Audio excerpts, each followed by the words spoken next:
they were all emotionally relating to all India agitation and were demanding स्वतंत्र Bharat. Right, मतलब क्या, emotionally सब एक ही चीज को रिलेट कर रहे थे, that is all India agitation, and सब एक ही चीज डिमांड कर रहे थे, स्वतंत्र भारत। तो ये एक पॉजिटिव चीज निकल के आई। अब देखिए, जैसे कि हमने देखा हर तरफ वॉयलेंस फैल रहा था। हमने देखा कि अदूरी सीतारामन ने थोड़ा सा प्रोवोक किया, जो ट्राइबल पीसन्स थे उन्होंने वॉयलेंस का हाथ थामा और फिर वॉयलेंस किया, हर जगह वॉयलेंस फैल रहा था। उसके बाद देन कंट्री साइड में भी वॉयलेंस फैल रहा था, टाउन्स में इतना नहीं हुआ, बट हर जगह वॉयलेंस देखने मिल रहा था। सो गांधी जी को लगा कि वॉयलेंस ज़्यादा ही फैल रहा है, उसकी वजह से कॉल ऑफ करने पड़ा। सो वही देखने वाले हैं अभी। ये देख लिया हमने, इतना पता चल गया हमको कि किस तरह से प्लांटेशन वर्कर्स काम कर रहे थे, उनके लिए फ्रीडम का मतलब क्या था। फिर इनलैंड इमिग्रेशन एक्ट के बारे में देखा हमने, एंड उसके बाद देखा कि किस तरह से नॉन कोऑपरेशन मूवमेंट के आने की वजह से एक्सपेक्टेशंस उनकी बढ़ी, एंड वो अपने घर की तरफ बढ़ने लगे। उसको वो सक्सेसफुली ये नहीं कर पाए, सक्सेसफुली अपने घर पे नहीं जा पाए, उनके डेस्टिनेशन तक नहीं पहुंच पाए। क्यों? क्योंकि उन्हें बीच में पकड़ा जाता था और ब्रूटली मारा जाता था। बट एक पॉजिटिव चीज क्या दिखी, they were all emotionally relating to all India education and were demanding स्वतंत्र भारत। अब इतना पता चल गया हमको, हमने प्लांटेशन फील्ड का देख लिया, उसके बाद कंट्री साइड में अवध पीसन्स का देख लिया, देन आंध्र प्रदेश के ट्राइबल पीसन्स का देख लिया, देन टाउन्स में देखा जो मिडिल क्लास पार्टिसिपेशन के साथ स्टार्ट हुआ था, उसमें इकोनॉमिक फ्रंट पे कैसे असर पड़ता है, एंड उसके बाद स्लो डाउन क्यों होता है, ये सब कुछ देखा। अब देखते हैं कि ये मूवमेंट कॉल ऑफ क्यों हुआ, मतलब बंद क्यों हुआ। देखिए, चौरा चोरी जो उत्तर प्रदेश में है, ठीक है, जो उत्तर प्रदेश में जगह है चौरा चोरी, वहां पर क्या हो रहा था, एक पीसफुल डेमोन्स्ट्रेशन हो रहा था बाजार में। बट क्या हुआ, ये जो पीसफुल डेमोन्स्ट्रेशन था, ये वायलेंट क्लैश हुआ विद द पुलिस। अब क्या हुआ, पीसफुल डेमोन्स्ट्रेशन चल रहा है, सब कुछ अच्छे से चल रहा है, बट पुलिस ने क्या किया, फायर अपॉन किया अपॉन दी सिटीजन्स, या आप जो बोल सकते हो कि डेमोन्स्ट्रेशन में जो लोग थे उनके ऊपर फायरिंग किया।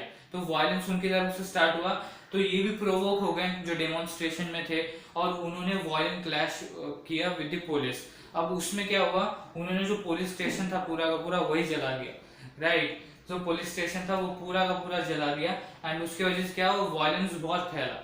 पहले से वायलेंस हर जगह फैल रहा था, जैसे कि हमने देखा कि ट्राइबल पीसन्स पुलिस स्टेशन पे अटैक कर रहे थे, उन्होंने ट्राई भी किया था ब्रिटिश ऑफिशियल को मारने का। तो पहले से वायलेंस बहुत फैल रहा था, और चौरी चौरा में जब ये वायलेंस और ज्यादा बढ़ा, तो 1922 में फरवरी को महात्मा गांधी जी ने नॉन कोऑपरेशन मूवमेंट को विड्रॉ किया, बंद किया।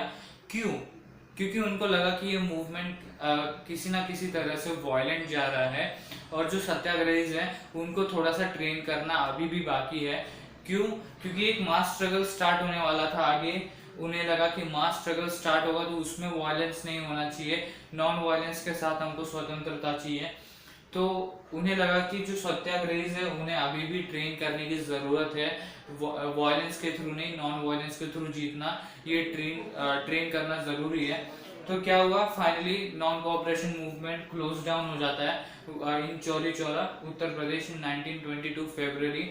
वाई? बिकॉज पीसफुल डेमोन्स्ट्रेशन चल रहा था, बट ये होने लगा, वायलेंस फैलने लगा।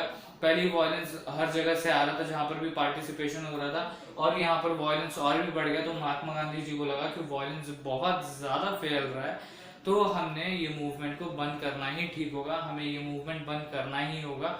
बिकॉज हमारा पहले से मोटिव था कि नॉन कोऑपरेशन मूवमेंट से हमें स्वराज हासिल करना है, पर वो हुआ नहीं। Right, so non cooperation movement यहाँ पर क्लोज डाउन होता है, विड्रॉ होता है। तो हमने क्या क्या देखा नॉन कोऑपरेशन मूवमेंट में, सबसे पहले हमने देखा कि जनवरी 1921 को स्टार्ट होता है, एंड फरवरी 1922 को वो विड्रॉ होता है। इसके बीच में हमने क्या देखा, पार्टिसिपेशंस देखे। सबसे पहले जैसे कि मैंने बताया था 3 स्टेजेस में पढ़ने वाले हैं। टाउन्स में देखा हमने कि मिडिल क्लास पार्टिसिपेशन से स्टार्ट हुआ, देन उसका इकोनॉमिक फ्रंट पे क्या असर पड़ा, देन उसके बाद ये मूवमेंट स्लो डाउन किया हुआ इन टाउन्स। उसके बाद हमने क्या देखा, कंट्री साइड में गए। कंट्री साइड में हमने 2 कैटेगरीज में पार्टिसिपेशन को देखा in the non cooperation movement. सबसे पहले तो नॉन कोऑपरेशन मूवमेंट ये पीसन, जो अवध पीसन्स थे उनके बारे में देखा, जो बाबा रामचंद्र जी ने मूवमेंट ऑर्गेनाइज करवाया था पीसन मूवमेंट उसके बारे में देखा, एंड उसके बाद हम आंध्र प्रदेश के ट्राइबल पीसन्स के बारे में जानने की कोशिश की हमने कि किस तरह से वो मूवमेंट देख रहे थे, किस तरह से उन्होंने पार्टिसिपेट किया। और उसी में एक इंटरेस्टिंग कैरेक्टर देखा हमने, that is Alluri Sitharaman. Okay, वो देखा, अलूरी सीतारामन राजू, उनके बारे में देखा। एंड उसके बाद हमने फाइनली ये जो फाइनल स्टेज था दैट इज प्लांटेशन फील्ड, उसके बारे में देखा कि किस तरह से प्लांटेशन फील्ड में ये फ्रीडम का मीनिंग था और किस तरह से वो एक्सपेक्ट कर रहे थे नॉन कोऑपरेशन मूवमेंट को, और किस तरह से वो मूवमेंट में आना चाहते थे बट वो आ नहीं पाए बिकॉज उन्हें रोक दिया गया, राइट। उसके बाद हमने देखा कि नॉन कोऑपरेशन मूवमेंट फाइनली कैसे कॉल ऑफ हुआ। सो हमारा हाफ चैप्टर यहाँ पर खत्म होता है, that is non cooperation movement तक। इसके आगे हम देखेंगे टुवर्ड्स सिविल डिसोबीडियंस मूवमेंट, मतलब सिविल डिसोबीडियंस मूवमेंट के बारे में देखने वाले हैं। तो किस तरह से सिविल डिसोबीडियंस के लिए मूवमेंट के लिए बेसिस बनता है, किस तरह से वो लॉन्च होता है, देन बंद होता है, देन रीलॉन्च होता है, ये सब कुछ हम आने वाले वीडियो में देखेंगे।